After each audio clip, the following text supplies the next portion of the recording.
Where is Allah? Is He everywhere? No, He is not. This is a statement that could reach a person to void his Islam.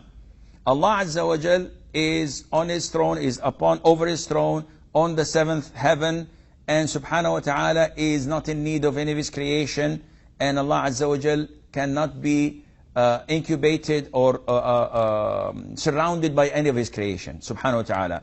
Allah was there and there was nothing created, subhanahu wa ta'ala. He does not need anything.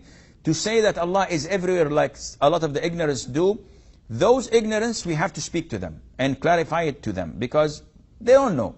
But if someone knows the verses of the Quran and the hadith of the Prophet, the overwhelming evidences that states that Allah Azza wa Jal is over His throne. And the Prophet said to the Jariyah, to the young slave girl, where is Allah? She says, in the heavens. And who am I? She says, you are the Prophet of Allah. He told her master, set her free, she's a believing woman.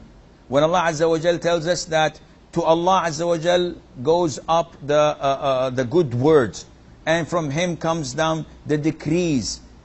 When we say Subhana Rabbi al-A'la, all of these tell you, and when the angels descend from the heavens and they go up to the heavens, and Allah Azza wa Jal is on top of all of that. All of this is overwhelming evidences, and so many more that Allah Azza wa Jal is not everywhere. And those who say everywhere, Allah is everywhere, yeah, think for a while. Yani, when I go, may Allah Azza wa Jal's name be exalted, when I go to the toilet, when I go to the bathrooms, when I'm in the sewer, Allah is there? How? Are you crazy?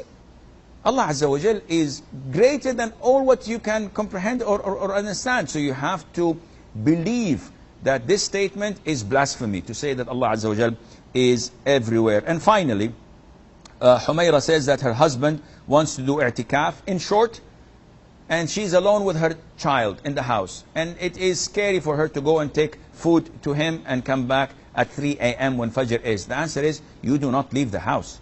He does his i'tikaf for 10 days, the seclusion in the masjid at the last 10 nights of Ramadan. He does i'tikaf, this is good, this is sunnah.